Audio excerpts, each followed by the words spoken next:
One take, one take. It's NBA one take. One take for your head.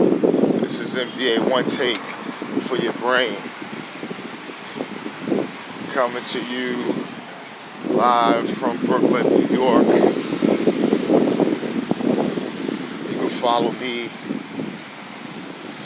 at Pretty Boy Laker, Snapchat, Instagram, and Twitter. You can subscribe on YouTube if you want all your Lakers NBA content. Oh, excuse me. There's only one game last night, but I didn't see it live. I did watch it eventually because I was watching Avengers Endgame. I am not a huge Marvel fan as I once was when I was younger. I was real big into it. Love the X-Men. Wolverine is possibly one of my favorite characters next to Batman, and that's from DC Comics. Let's give a little thing. I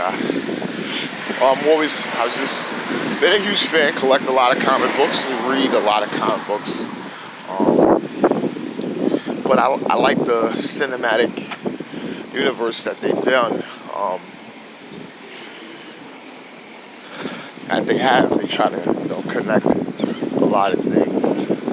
And I'm not doing no spoilers out. I'm not that type of person. I wouldn't do that to, people that's gonna see the video and everything like that. We'll let them watch. Let them watch it themselves. They get their idea on certain things. But yeah, back to the game last night. So game 6. Do or die for the Spurs. Nuggets is up 3-2. It's back in San Antonio. And Spurs veterans just had that look in their eye. Rudy Gay, Marcus Aldridge, and Marvin Rosen. They had a look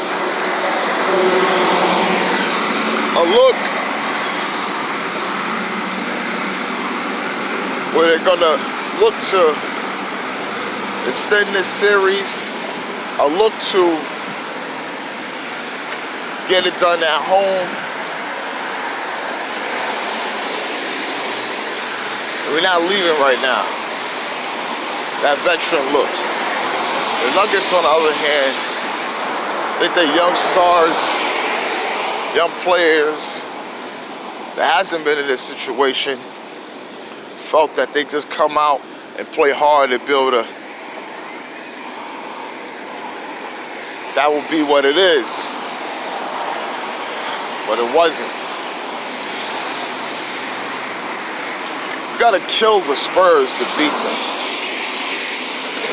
You can't be relaxed. When the Spurs are eliminated from the playoffs, they're beaten. To Popovich thing. Popovich, for some reason, in elimination games, Popovich does his best coaching.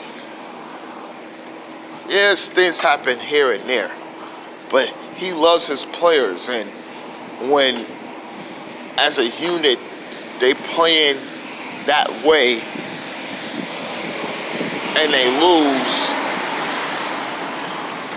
he has just a history. If you could go through his interviews, all his players know that he loved them, he cared about them, and he loved the way they played the night, even though they didn't get the win. They could get blown out lose the worst way. But as long as they fought, which most of them do, he's very happy. But tonight, last night, I mean, Marcus Aldridge and Rudy Gay and DeMar DeRozan wasn't allowing the young Nuggets to do it.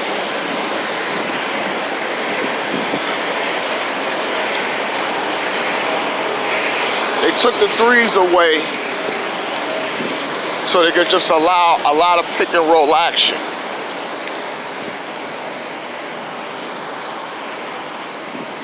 Nikola Jokic, the Joker, he had a career high 43 points.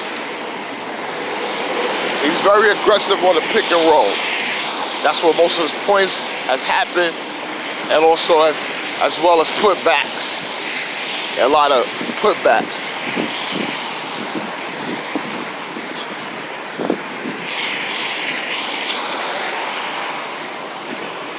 Jamal Murray, not really a good game.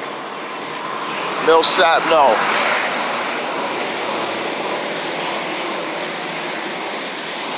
Maybe Mike Malone possibly want to unleash Isaiah Thomas just to see what you can get out of him.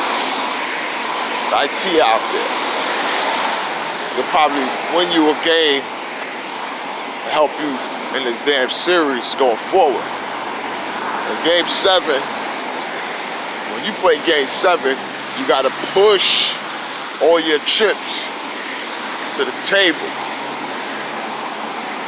Don't hold nothing back. The Spurs tie this series up 3-3. Game 7 in Denver. I told you guys, I chose the Spurs in 7 games. Now I say this, I reiterate myself in my videos about this series more than any other series. The reason why, besides people say, oh yeah, a lot of people love the Nuggets, whatever, they just up and coming team, Jokic is the MVP and everything like that. You know why. Guys that keep, I don't have a problem with young up and coming teams. I have a problem with that. But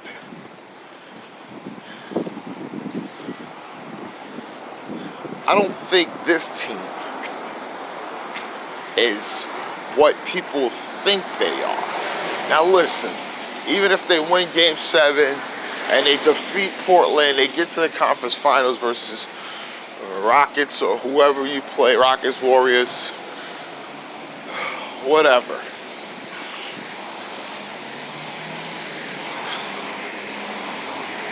I don't feel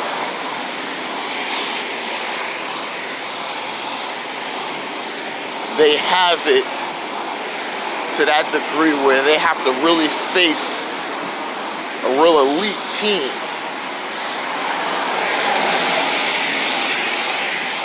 with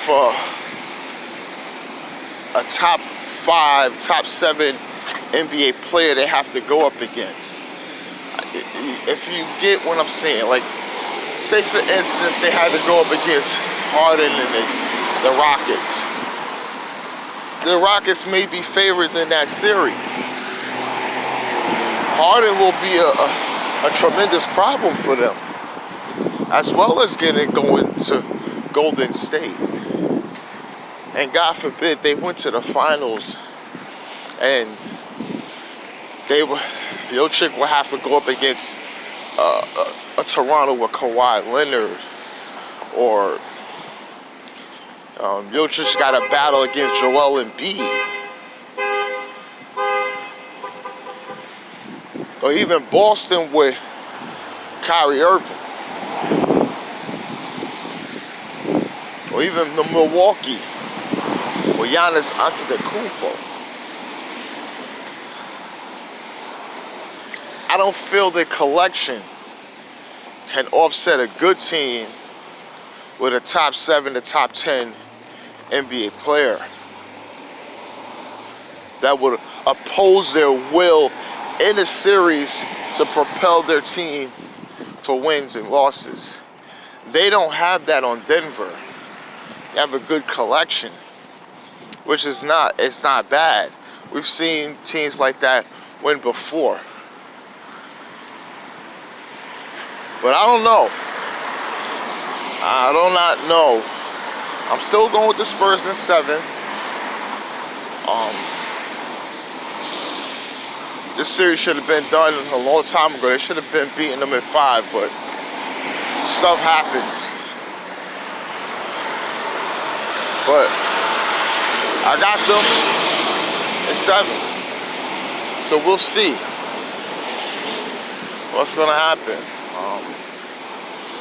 No, I didn't watch the NFL draft. I'm not too much of a fan of that. The process of the whole NFL draft. I think it's just too long. And, you know, people got to go through free agency, and it's a lot. And then you got to, you know, I feel it's too long of a wait. It's too long. February to like February after the Super Bowl. Got almost 2 straight months. It's a lot. It's a lot going on.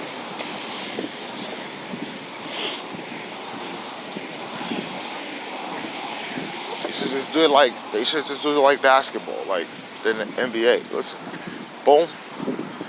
NBA ain't cool. Y'all got your finals. Scout who you've been scouting. Boom. Make a pick. Then have your free agency.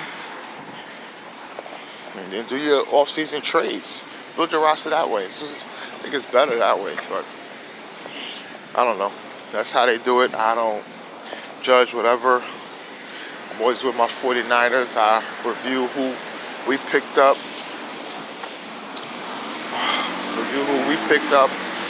Who we got.